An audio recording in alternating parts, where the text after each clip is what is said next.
En el nombre del Padre, del Hijo, del Espíritu Santo. Amén. Señor Dios Padre Todopoderoso y Eterno, te damos gracias, Señor Jesucristo, por un nuevo día más de vida, por un nuevo viernes más de vida, Señor. Gracias Todopoderoso y Eterno por todas las cosas que pasaron en estas semanas, buenas y malas, Señor. Pedimos la invocación del Espíritu Santo para que Él sea quien nos ilumine, quien nos bendiga, quien nos abra la mente y el corazón al conocimiento del Padre y del Hijo. Que sea Él a través de su santa palabra quien nutra nuestro espíritu, quien fortalezca nuestra fe.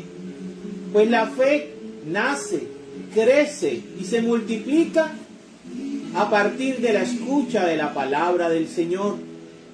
Por eso en esta noche invocamos la presencia del Espíritu Santo y pedimos al Dios Todopoderoso que nos ilumine y nos bendiga. Pedimos, Señor, por todos los enfermos que tenemos en nuestras familias, en nuestros hogares, Señor. Derrama sobre ellos la misericordia de tu amor, Señor, y permite que se curen, que se sanen. Ponemos en tus manos la salud del señor Juan Carlos Vélez para que se recupere prontamente y de manera definitiva. En tus manos colocamos, Señor, este mes de diciembre, Padre Santo. Te pedimos, Todopoderoso, que nos ilumines, que nos protejas y nos bendigas, Padre Santo. Que no permitas que nada malo nos ocurra. Aparta de nosotros todo tipo de mal, Señor. Y donde estemos, siempre envía a tus santos ángeles a cuidarnos, a protegernos, a ampararnos de la maldad, del engaño, de la perversión, de la perversidad, Señor. Ilumínanos y santifícanos. También te pedimos por el día de mañana, porque podamos tener un encuentro contigo maravilloso. Que podamos reflexionar acerca de la celebración de la Navidad. Ven Espíritu Santo, ven Espíritu Divino y toma posesión de nuestros hogares. Que tu Espíritu Santo encuentre nuestra casa adornada con el Espíritu de Cristo. Y que seamos siempre luz para el mundo, reflejando a Jesús. Amén, amén y amén. En nombre del Padre, del Hijo, del Espíritu Santo. Amén. Bueno, entonces vamos enseguida al estudio del capítulo número 32 del libro del Éxodo, que hoy se titula El becerro de oro. Algo muy importante y grave que pasó o que hizo el pueblo de Israel, recién libertado de la esclavitud en el imperio egipcio. Cuando el Señor dejó de hablar con Moisés en el monte Sinaí, le entregó 2 tablas de piedra con la ley escrita por el dedo mismo de Dios. Al ver los israelitas que Moisés tardaba en bajar del monte, se juntaron alrededor de Aarón y le dijeron: «Anda, haznos dioses que nos guíen, porque no sabemos qué le ha pasado a este Moisés que nos sacó de Egipto». Aarón les contestó: «Quítenle a sus mujeres, hijos e hijas los aretes de oro que llevan en las orejas y tráiganmelo aquí». Todos se quitaron los aretes de oro que llevaban en las orejas y se los llevaron a Aarón, quien los recibió y fundió el oro, y con un cincel lo trabajó hasta darle la forma de un becerro. Entonces todos dijeron: «Israel, este es tu Dios que te sacó de Egipto». Cuando Aarón vio esto, construyó un altar ante el becerro y luego gritó: Mañana haremos fiesta en honor del Señor. Al día siguiente, por la mañana, se levantaron y ofrecieron holocaustos y sacrificios de reconciliación. Después el pueblo se sentó a comer y beber, y luego se levantaron a divertirse. Entonces el Señor le dijo a Moisés: anda, baja, porque tu pueblo, el que sacaste de Egipto, se ha echado a perder. Muy pronto se han apartado del camino que yo les ordené seguir. Se han hecho un becerro de oro fundido y lo están adorando y presentándole ofrendas. Y dicen: Israel, este es tu Dios que te sacó de Egipto. Además, el Señor le dijo a Moisés: me he fijado en esta gente y me he dado cuenta de que son muy tercos. Ahora déjame en paz, que estoy ardiendo de enojo y voy a acabar con ellos. Pero de ti voy a hacer una gran nación. Moisés, sin embargo, trató de calmar al Señor su Dios con estas palabras: Señor, ¿por qué vas a arder de enojo contra tu pueblo, el que tú mismo sacaste de Egipto con gran despliegue de poder? ¿Cómo vas a dejar que digan los egipcios: Dios los sacó con mala intención de matarlos en las montañas para borrarlos de la superficie de la tierra? Deja ya de arder de enojo. Renuncia a la idea de hacer daño a tu pueblo. Acuérdate de tus siervos Abraham, Isaac e Israel, a quienes juraste por ti mismo y les dijiste: haré que los descendientes de ustedes sean tan numerosos como las estrellas del cielo, y toda esta tierra que les he prometido a ustedes se la daré como su herencia para siempre. El Señor renunció a la idea que había expresado de hacer daño a su pueblo.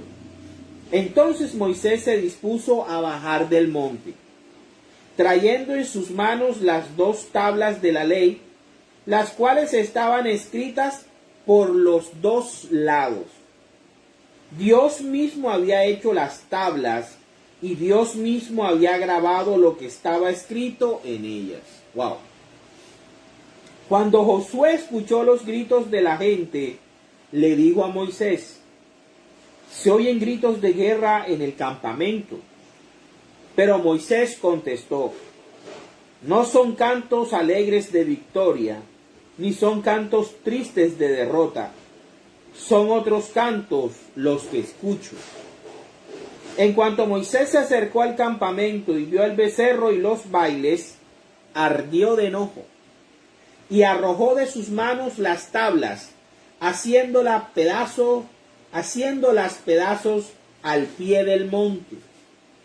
Enseguida agarró el becerro y lo arrojó al fuego. Luego lo molió hasta hacerlo polvo, y el polvo lo roció sobre el agua. Entonces hizo que los israelitas bebieran de aquella agua. Y le dijo a Aarón: ¿qué te hizo este pueblo, que le has hecho cometer un pecado tan grande? Y Aarón contestó: Señor mío, no te enojes conmigo. Tú bien sabes que a esta gente le gusta hacer lo malo. Ellos me dijeron: haznos un Dios que nos guíe, porque no sabemos qué pudo haberle pasado a este Moisés que nos sacó de Egipto. Yo les contesté: el que tenga oro, que lo aparte. Ellos me dieron el oro, yo lo eché en el fuego y salió este becerro. Moisés se fijó en que el pueblo estaba desenfrenado y expuesto a las burlas de sus enemigos, pues Aarón no lo había controlado. Así que se puso de pie a la entrada del campamento y dijo: los que estén de parte del Señor, júntense conmigo. y todos los levitas se le unieron. Entonces Moisés les dijo: así dice el Señor, el Dios de Israel: tome cada uno de ustedes la espada, regresen al campamento y vayan de puerta en puerta, matando cada uno de ustedes a su hermano, amigo o vecino. Los levitas cumplieron las órdenes de Moisés y ese día murieron como 3000 hombres. Entonces Moisés dijo: hoy reciben ustedes plena autoridad ante el Señor, por haberse opuesto unos a sus hijos y otros a sus hermanos. Así que hoy el Señor los bendice, a los levitas. Al día siguiente, Moisés dijo a la gente: ustedes han cometido un gran pecado. Ahora voy a tener que subir a donde está el Señor a ver si consigo que los perdone. Y así Moisés volvió a donde estaba el Señor y le dijo: realmente el pueblo cometió un gran pecado al hacerse un Dios de oro. Yo te ruego que los perdones. Yo te ruego que los perdones. Pero si no los perdonas, borra mi nombre del libro que has escrito. Pero el Señor le contestó: solo borraré de mi libro al que peque contra mí. Así que anda, lleva al pueblo al lugar que te dije. Mi ángel te guiará. Y cuando llegue el día del castigo, yo los castigaré por su pecado. Y el Señor envió una plaga sobre el pueblo por haber adorado al becerro que Aarón les hizo. Palabra de Dios. Te alabamos, Señor. Bueno, aquí podemos ver cómo el pueblo de Israel es el típico pueblo humano, típico humano. Cuando uno no tiene una fe firme, cuando uno no tiene un conocimiento y una relación con Dios, sucede esto. El pueblo de Israel, en cierta parte hay que entenderlo, porque duró inmerso en la idolatría egipcia durante más de 40 generaciones. Es por esto que para ellos era muy fácil y muy común la adoración de deidades hechas por el mismo hombre.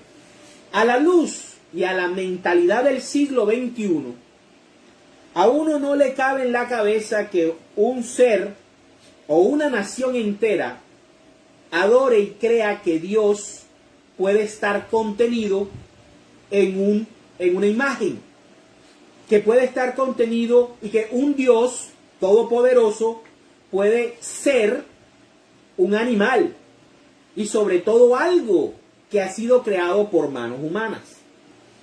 Pero en esa época, hace más de 50 siglos, la idea, el pensamiento de esa época no les daba para entender que Dios podía ser una sola persona o un solo ser que se encargara de todos los fenómenos naturales y de todo el universo conocido. Es por esto que el pueblo de Israel, al encontrar la ausencia del caudillo que los había sacado con muchos prodigios de la esclavitud, se siente abandonado. Y lo primero que recurren es a la adoración que conocían, la de los ídolos. Y es por esto que a mí lo que se me hace extraño es algo. Aarón va a ser elegido como sumo sacerdote y va a tener un puesto altísimo. Solamente va a estar por debajo de Moisés. Pero se me hace raro que un personaje tan relacionado con el libertador de la misma sangre, del mismo vientre, sea el que la Biblia nos indica que los lleva a la idolatría. Fíjense cómo esto va a ocurrir también con San Pedro. San Pedro, antes de negar a Cristo 3 veces, es elegido por el Señor para ser el pastor encargado de guiar a sus hermanos y de guiar al rebaño que Cristo iba a formar en Pentecostés. Pero igual peca, pero igual cae. Y ahí es donde podemos ver nosotros la misericordia de Dios, en el hecho de que Él sabe muy bien que nosotros por nuestros propios medios nunca vamos a estar a su altura. Nunca vamos a ser santos por iniciativa propia. Nunca vamos a ser capaces de ser perfectos como lo es Él por nuestra propia fuerza. Es por eso que Él manda a Cristo a la tierra, para primero mostrarnos el modelo, cómo debemos ser, como Cristo, como las 9 bienaventuranzas, el carácter de Jesús. Pero además de eso, nos da algo adicional, como es el Espíritu Santo y la gracia divina. La gracia divina es la capacidad que nos regala Dios para poder estar a su altura. Y esa la recibimos en el bautismo.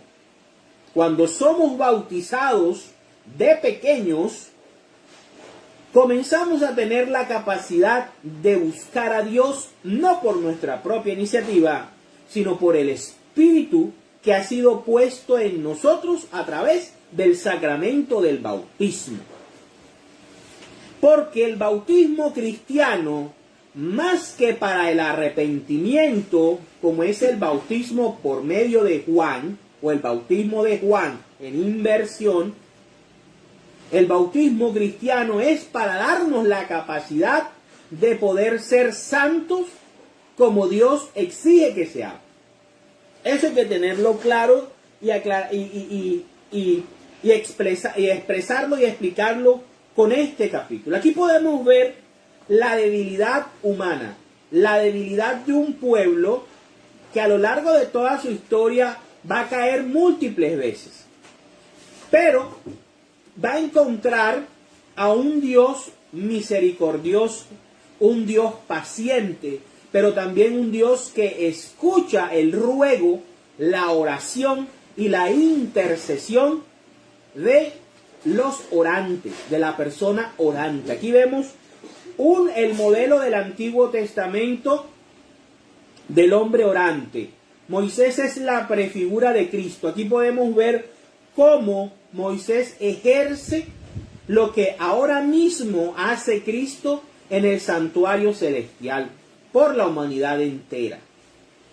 Ruega y media por nosotros ante el tribunal del Padre.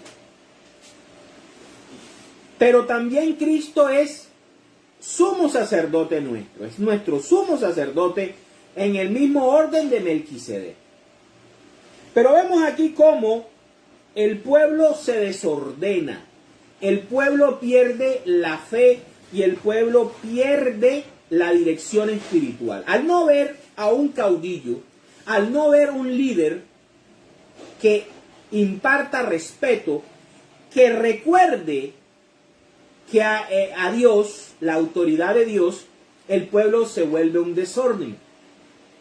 Y al no haber líderes o un líder centralizado, entonces surgen antilíderes, que son aquellos que comienzan a armar la revuelta, comienzan a armar la rebelión y comienzan a armar todo lo que va en contra de la autoridad de Dios. Esa es una de las razones por las cuales Jesucristo, al irse o antes de irse, instituye a San Pedro como su mayordomo, como su vicario, y coloca a San Pedro como la cabeza visible y el representante de la iglesia de Jesucristo delante de Dios y delante del mundo. La iglesia de Cristo no es de San Pedro. San Pedro no es la cabeza de la cabeza de la iglesia es Cristo. Pero Cristo está en el cielo, como lo estaba Moisés hablando con Dios en el monte Sinaí, en la cima. Por lo tanto, debía quedar un representante con la suficiente autoridad para mantener controlado al pueblo, organizado. Y ese papel no lo jugó muy bien Aarón. Al contrario, se convirtió en el anti-líder. Porque fue él quien les dio el becerro de oro. Él hubiera dicho, yo no entiendo. De pronto yo tengo la mentalidad del siglo XXI. Y tendría que ponerme en el lugar de Aarón. De pronto Aarón se sintió intimidado por toda esa gente. Y según lo que nosotros vamos leyendo, la familia de Aarón eran artesanos. Sí, eran artesanos y sabían la familia como tal. Entonces, vemos que toman a Aarón y Aarón no tiene la capacidad ni la autoridad para decidir y para llevar al pueblo a mantenerse en la espera, a mantenerse en la lucha, a mantenerse en la fe. Y es ahí cuando aprovechan los antilíderes, los protestantes, porque aquí podemos nosotros, más adelante conoceremos a Datán, a Coré, y nos daremos cuenta de qué es lo que estamos diciendo, y que ellos son unos protestantes, porque ellos protestan contra la autoridad que Dios le ha dado a Moisés. Y siempre están criticando que es mejor volver a Egipto, que es mejor ser esclavo y tener ollas de carne antes que morir, ser libres y morir en el desierto. Ven las cosas no como Dios la ve, sino como ellos, como hombres, lo ven. Entonces aquí podemos ver muy claramente cómo Cristo quiso evitar esa situación. Y tomó a Pedro y le dijo, tú eres piedra, y sobre esta piedra edificaré mi iglesia, sobre este liderazgo, sobre este pastoreo, sobre esta figura que es el Papa. Yo voy a ubicar mi autoridad. Y tú vas a guiar a tus hermanos. Y tú vas a guiar y a fortalecer a mis ovejas. Porque podemos verlo en este capítulo 32 muy claramente, que Cristo no podía dejar a su iglesia sin cabeza visible, sin una autoridad que centralizara el poder y el orden. Y eso es lo que es el Papa Francisco. ¿Ven por qué es importante? Y suceden muchas cosas. El Señor se enoja. Y le da rabia y dice, ardo en furor. Imagínense, Dios estaba ardiendo en furor. Pero hay un personaje muy hermoso, hay un personaje que cuando uno lo está leyendo y lo está conociendo, más y más se sorprende. Moisés. Es un ser maravilloso. Además de ser el líder del pueblo, es un estadista y también es un hombre de autoridad. Fíjense lo que él hace. Dios iba a destruir al pueblo de Israel y lo iba a dejar a él solito, tal vez a él solito con su familia. ¿Sí? Pero él viene y le dice, por favor, cálmate. Le habla de esa manera, o sea, no me cabe en la mente esa seguridad y esa fe y esa relación de amor que había entre Dios y Moisés, que Moisés tiene la suficiente confianza y está lleno tanto del Espíritu Santo que sin irrespetar a Dios le habla con fortaleza y le dice, cálmate, espera, tú no puedes enojarte ni destruir a tu pueblo. ¿Por qué? Porque primero tú le prometiste por ti mismo que a tus amados hijos, Abraham, Isaac e Israel, ibas a ser una nación poderosa, así que no la puedes destruir. Segundo, tú no puedes destruirlos ahora acá, porque después los demás pueblos de la tierra se van a burlar de nosotros y de ti. Porque van a decir que tú con maldad los sacaste de esclavitud de Egipto, donde estaban, para venirlos a matar aquí al monte Sinai. Entonces cálmate. Señor, cálmate. Cálmate, que tu furia te calme. ¿Verdad? Fíjense la inteligencia. Y hay que hablarle a Dios también con mucho respeto, con mucho amor, con mucha ternura. Pero hay que orarle, hay que suplicarle, hay que pedir la intercesión. Eso también lo hace el Papa Francisco.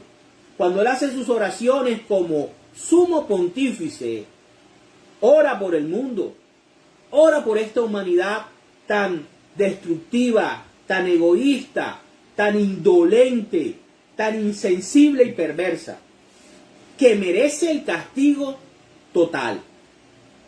Pero por lo menos tenemos un hombre con autoridad investida por Jesucristo que intercede por nosotros en este mundo. Y eso es algo que no hemos sido elegidos nosotros, no lo hemos elegido nosotros. Fue algo que Jesucristo en su autoridad completa que Dios le dio, escogió. Jesús de Nazaret escogió a Pedro como su vicario, como su mayordomo, y a quien él como rey, dueño de las llaves del reino de los cielos, se la entregó delante de los demás apóstoles. Y le dijo, aquí te entrego las llaves del reino de los cielos. Lo que ates aquí en la tierra quedará atado en el cielo, y lo que desates allá, aquí en la tierra, quedará desatado en el cielo. Porque iba a pasar lo mismo que pasó con el becerro de oro. Al no haber un líder con suficiente autoridad, que fuera una representación que todos respetaran,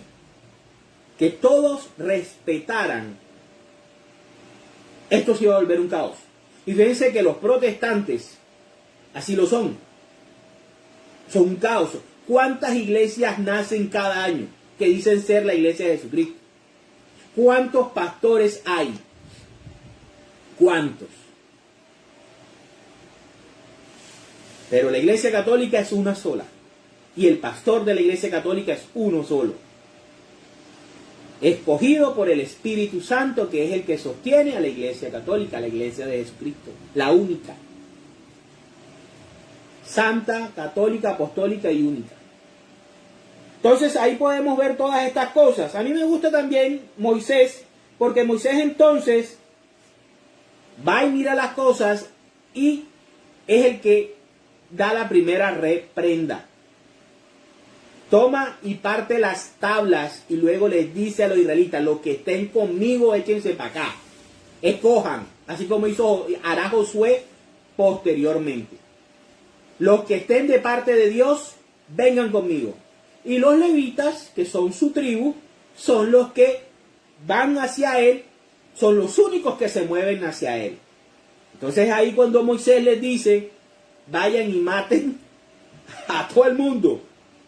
Fíjense, son decisiones drásticas y son decisiones fuertes, pero a veces son necesarias. A veces a la luz del siglo XXI no las comprendemos. A veces decimos que son drásticas y que son salvajes, pero para esa época y en esas circunstancias eran necesarias. Había mucha gente inconforme, que no creía en Dios, que había salido más que todo porque los egipcios los habían echado por ser judíos, más que por querer ellos la libertad. Y así en la iglesia también hay mucha gente.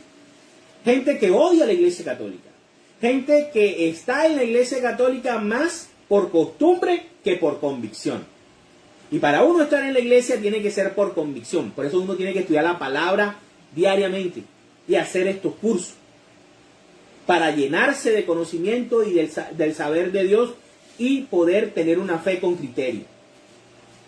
Es así como Moisés toma muchas reprensiones y al final es que Dios viene y le envía una reprimenda al pueblo de Israel para que también acabara con todos esos rebeldes, con todos esos protestantes. Ahora, ¿qué otra cosa me llama la atención? Moisés ama tanto a su pueblo. Y Moisés confía tanto en Dios que viene y le dice, yo voy a subir a ti y yo quiero que tú los perdones. En su momento los castigarás como tú creas conveniente, pero no los destruyas. Porque si los vas a destruir, entonces bórrame a mí del libro de la vida. Bórrame a mí del libro. Miren la cosa, cómo va en serio. Y Dios le dice, no te preocupes, yo no voy a destruir a nadie, así que no tengo necesidad de borrarte de mi libro. Yo voy a borrar del libro el que peque contra mí. Tú no has pecado contra mí, yo porque te voy a borrar del libro de la vida. Fíjense, el libro de la vida ya viene de la antigüedad, para la gloria del Señor, para la gloria de Dios. Vamos ahora entonces a reforzar este estudio con algunos textos bíblicos. Vámonos a Nehemías, los pecados de Israel. Vámonos al libro de Nehemías. Vamos a buscarlo allá en el índice de sus Biblias. Vamos a buscar el libro de Nehemías, capítulo 9, versículos del 10 al 21. Capítulo del 10 al 21. Dice, hiciste grandes prodigios y maravillas en contra del faraón, de todos sus siervos y de toda la gente de su país, porque te diste cuenta de la insolencia con que ellos trataban a los israelitas. Y te ganaste así la gran fama que tienes hoy. Partiste en dos el mar delante de ellos, y pasaron por en medio sobre terreno seco, pero hundiste a sus perseguidores hasta el fondo, como una piedra en aguas profundas. Luego los guiaste de día con una columna de nube, y de noche con una columna de fuego, para alumbrarles el camino que tenían que seguir. Fíjense todo el amor de Dios, cómo se ve reflejado en las maravillas que hizo o que hace. Después bajaste al monte Sinaí y hablaste con ellos desde el cielo. Les diste decretos justos, enseñanzas verdaderas y leyes y mandamientos buenos. Les enseñaste también a consagrarte el sábado, o sea, un día de descanso. Y les diste mandamientos, enseñanzas verdaderas, leyes y enseñanzas por medio de tu siervo Moisés. ¿Sí? Les diste además pan del cielo. Ya estaba la Eucaristía, ya estaba en función, simbólicamente, pero era la comunión. Para saciar su hambre, y agua de la roca para apagar su sed. La roca es Cristo y el agua es el Espíritu Santo. Para calmar la sed, ¿de qué? De vida. Luego les dijiste que entraran a ocupar el país que les habías prometido. Pero ellos y nuestros antepasados fueron orgullosos y testarudos, y no hicieron caso a tus mandamientos. No quisieron obedecer ni recordar las grandes cosas que hiciste en favor suyo. Fueron tan testarudos que nombraron un jefe que los llevara de nuevo a su esclavitud. Lo que yo les estaba diciendo sobre el antijefe, ¿sí? El antilíder en Egipto.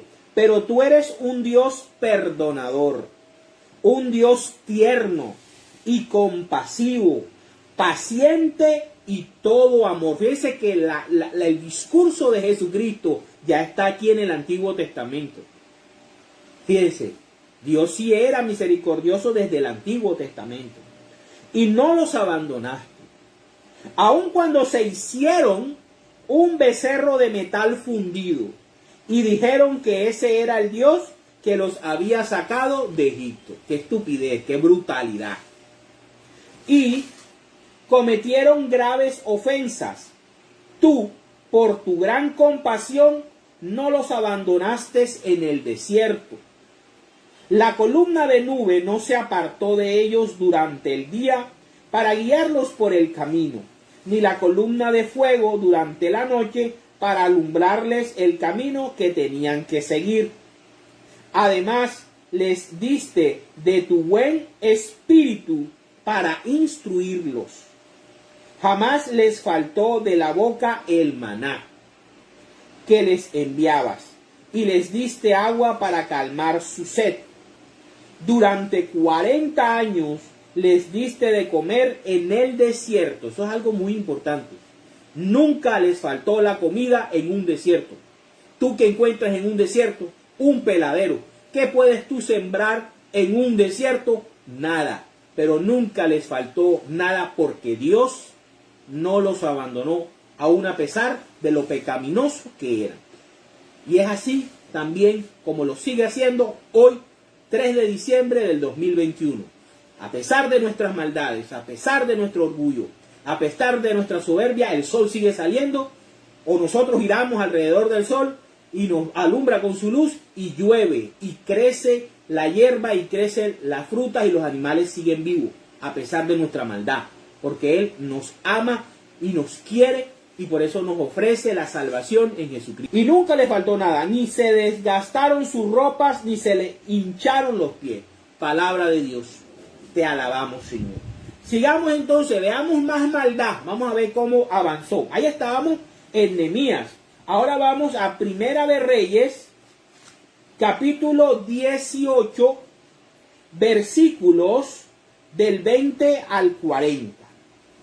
Elías y los profetas de Baal, ese tal Baal. Vamos a ver. Del 20 al 40 dice, Ahab mandó llamar a todos los israelitas y reunió a los profetas en el monte Carmelo. Fíjense, en el monte Carmelo. Entonces Elías, acercándose a todo el pueblo, dijo, ¿hasta cuándo van a continuar ustedes con este doble juego? Si el Señor es el verdadero Dios, síganlo a Él. Y si Baal lo es, a Él deberán seguirlo. No ser tibios. Recuerden lo que dice Apocalipsis, no ser tibios. O eres blanco, o eres negro, o eres frío, o eres caliente. Pero si eres tibio, te vomito. El pueblo no respondió palabra, y Elías continuó diciendo, yo soy el único profeta del Señor que ha quedado con vida, en tanto que de Baal hay 450 profetas. Fíjense. Pues bien, que se nos den 2 becerros. Aquí parece la figura del becerro por tercera vez. Y que ellos escojan uno y lo descuarticen y lo pongan sobre la leña, pero que no le prendan fuego. Cálmate ahí.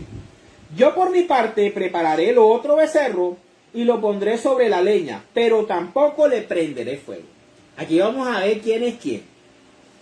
Luego ustedes invocarán a sus dioses, y yo invocaré al Señor.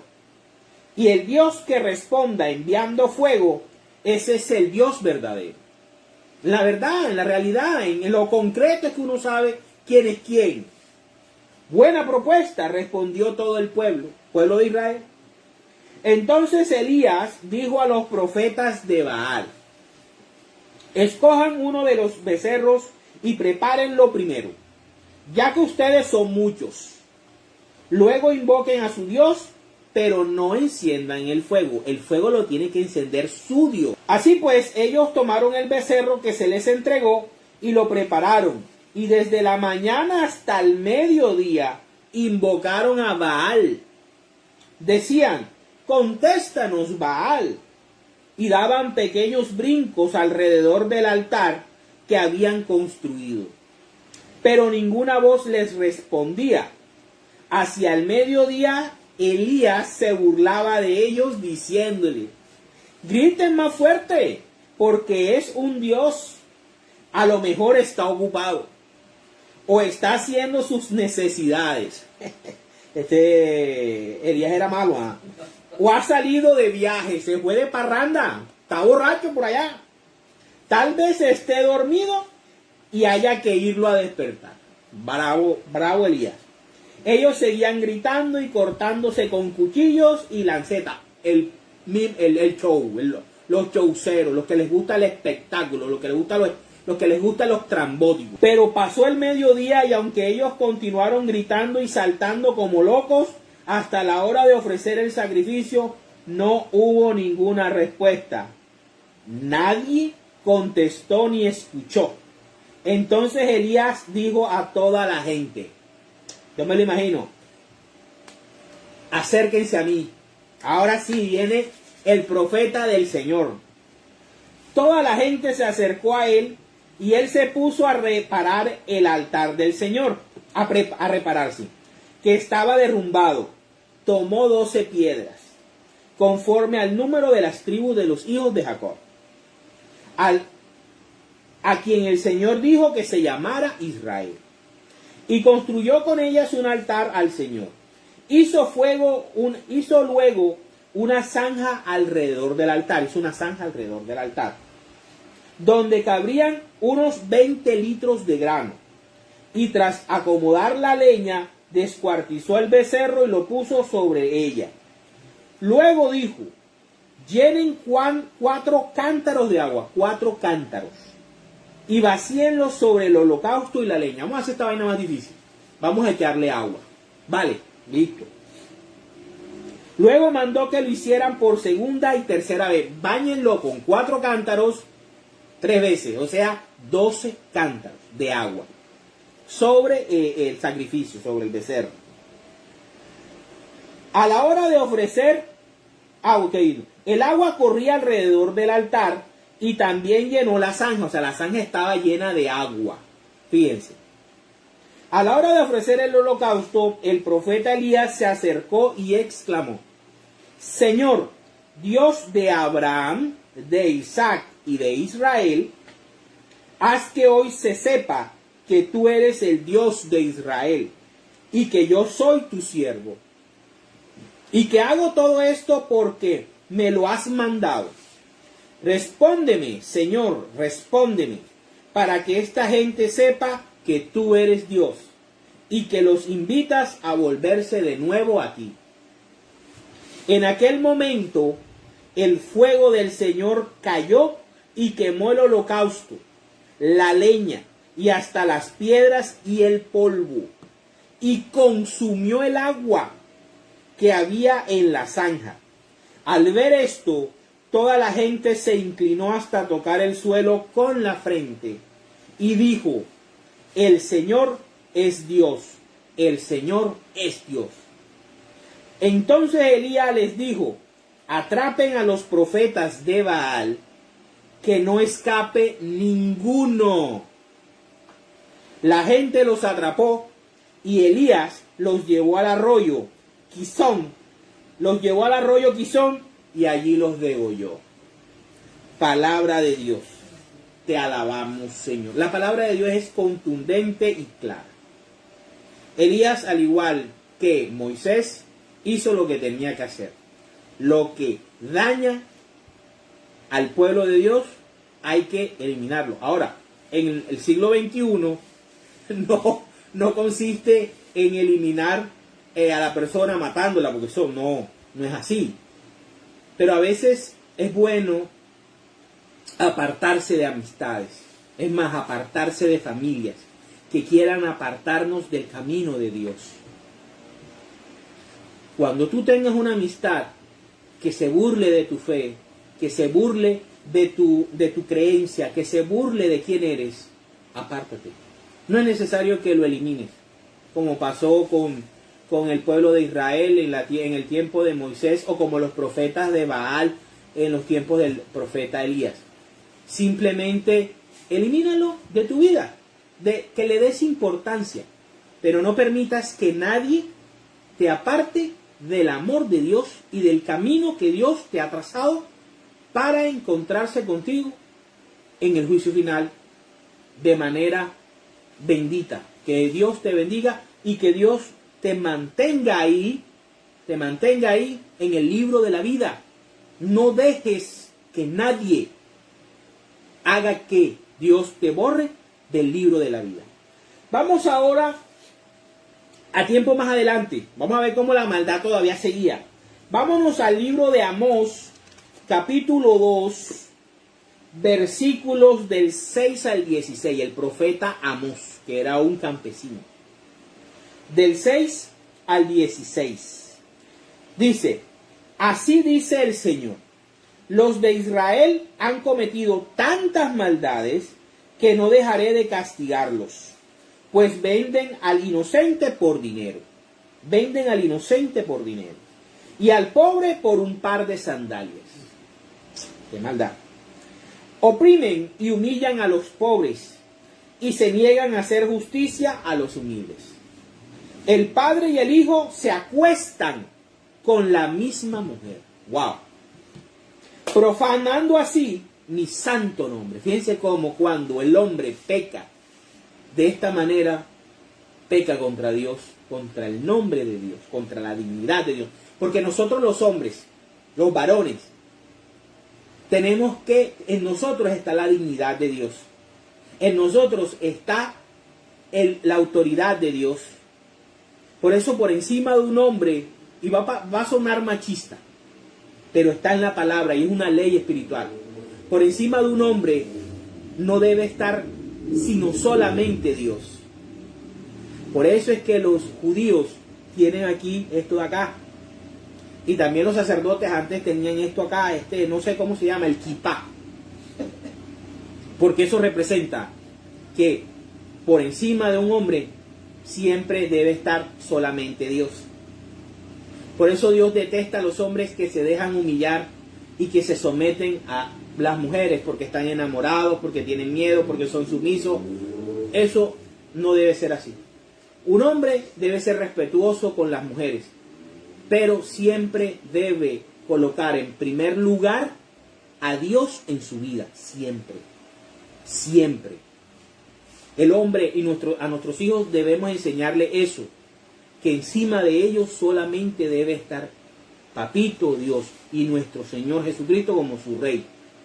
Que ellos no pueden perder la cabeza por nadie, ni por una novia, ni por una esposa, ni por un amante, ni por el dinero, ni por el poder, ni por la fama, por nada. Por el único por el que debe perder la cabeza un hombre es por su Dios, por más nadie. Entonces fíjense, aquí dice, el hombre y el hijo se acuestan con la misma mujer, profanando así mi santo nombre. Tendidos sobre ropas que recibieron en prenda, participan en comidas en honor de los ídolos de Baal. Con dinero de multas injustas compran vino, se embriagan, que beben en el templo de su dios, Moloch, Balac,